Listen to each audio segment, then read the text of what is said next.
transcended all this long ago. Feel the thrill of The void. Die.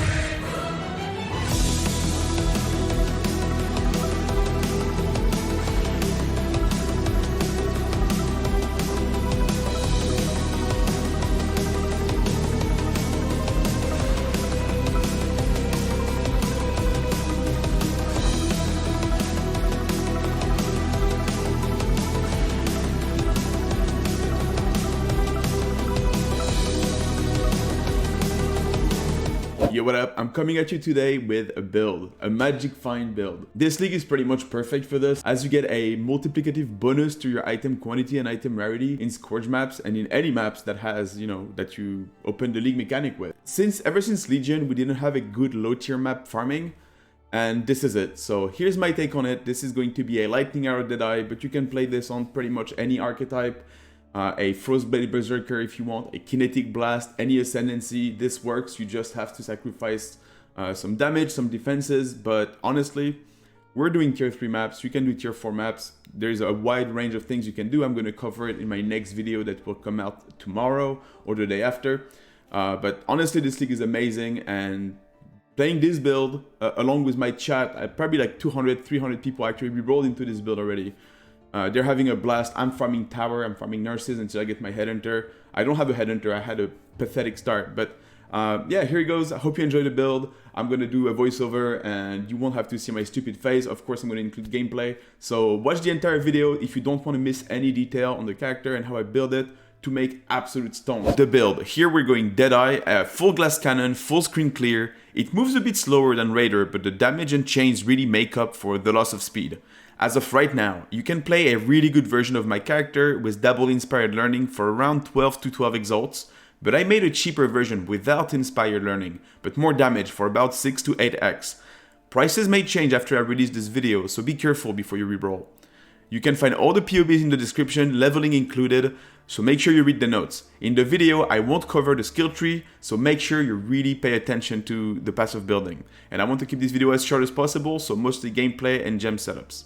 A few important points. You really need Yugo Pantheon plus Elemental Reflect Mastery to be immune to Reflect at all times. And speccing into Iron Reflexes makes us immune to Physical Reflect, so you can run every single low tier map, which is the strat I'm about to show you in the next video. Make sure you pay attention to all the masteries in PoB, it's super important, same with Pantheons. If you don't need PoB, here is the setup. Here in the weapon slot, we're going Wind Reaper, of course, for the extra quantity bonus, because we scale cold damage. Good Scourge mods are added cold, triple damage, added lightning, cutting strike, anything that gives us damage. I put my 6 link in there, but you can put it in your chest. Lightning Arrow, Phantasmal if you can afford it, GMP, Chain, added cold damage, Inspiration, and elemental damage with attack. This skill will clear screens, and you won't even see it. Like, you will kill monsters 2-3 screens away. It's absolutely ridiculous and I love it.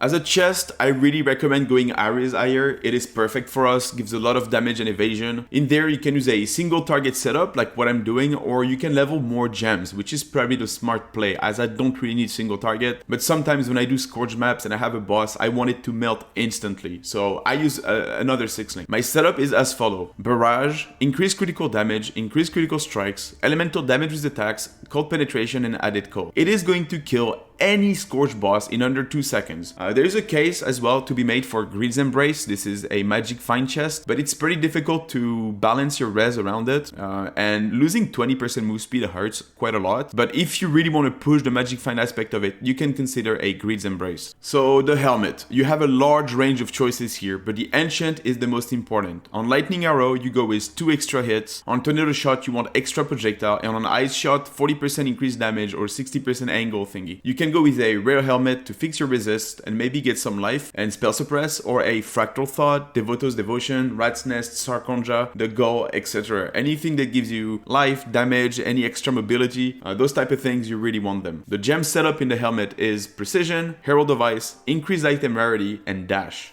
For the quiver here, Void Fletcher is amazing, but kinda costly and has no attributes. If you want to run with a Bisco Scholar Amulet, which I really recommend, use Iris Demise. It gives a lot of damage, attributes, and honestly, this is the right setup in my opinion. You don't need more damage with the Void Fletcher. I just like having this extra pop, it's shiny, it's great. Now for your amulet, you either go with a Shaper 10 quantity Agate Amulet, Agate for int and strength, or a Bisco Scholar like I just mentioned. Here, if you want defenses, you can anoint Disciple of the Unyielding for tankiness, and having 4 endurance charges at all time and a juiced up Immortal Call, or you can go with Graceful Assault for the onslaught, and that will free up a flask slot on your ring slot. So this is interesting. You can either go with the starting cheaper option with a Thief Torment, make sure it's perfect roll, so 16 quantity, and maybe like good res if you need them. It really gets the job done, and on top of this you get a lot of life and mana on hit, which helps sustain tremendously, and you can face tank stuff. If you're good with res, then you can go with a Dabble White Socket Paria for 30 quantity total, or what I'm doing because I need the res, so I went with 1 Paria and 1 Ventor's Gamble with 10 quantity on it to make sure I'm capped res at all time and I don't depend on any buff for this or any flag. On your gloves, 10 quantity Sadima's Touch are a must here.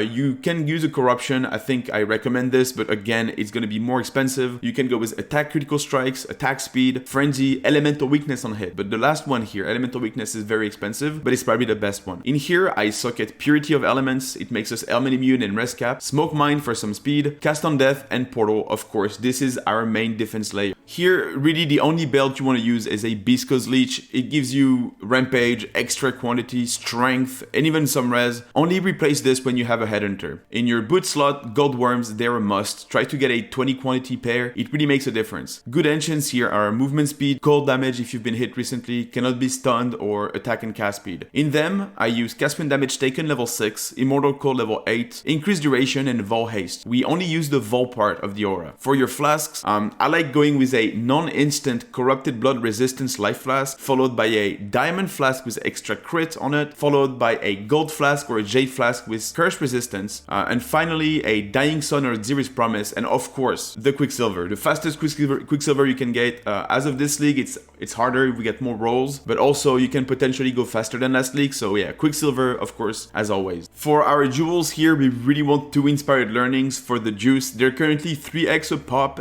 but the price fluctuates a lot. You can also check out the cards. There's a few sets, so you can buy cards and it's going to be cheaper in the end. Then a Lionized Fall. The Lionized Fall has a new spot by Shadow. It is really good and it allows us to grab the dagger and claw masteries, so make sure you check the POB for this. And if you have an extra slot as you level up, you can get some extra damage there on an Abyss Jewel, so flat cold, attack speed if you've crit recently, critical strike multiplier, it's all the good stuff. Now I will let you check the detailed POBs. With the non-inspired version, make sure you use large cluster and 2 mediums in the gear section and the appropriate tree too. And that was it for the guide. I tried to keep it as short and sweet as possible. If you have any question, you know you can find me over on twitch.tv/somad. Every day I start at the same time, maybe a little bit earlier, but 12 p.m. CET up until the evening, like 8 p.m., maybe a little later, depending on how I feel. Currently, I am farming my own Headhunter. It's kind of dumb, but I really want to get my own 64 nurse cards, and I stack money on the side at the same time. So far, I am 17 cards in, so you can join in the fun and maybe see me complete the goal. You can also find me on Twitter and on pretty much any other socials. So thank you so much for watching this video, and I hope you don't mind me coming back and making a spot for myself again in the content creation for Path of Exile. I will see you soon for the next video, which will cover my mapping strat. I'm going to talk about maps like Tower, Cemetery, Tropical Island, Port, and how to sustain them and how to run them in a way that is cheap, but also yields extremely good margins and really good profits. So I'll see you there. Don't forget to subscribe. That was Somad. Bye.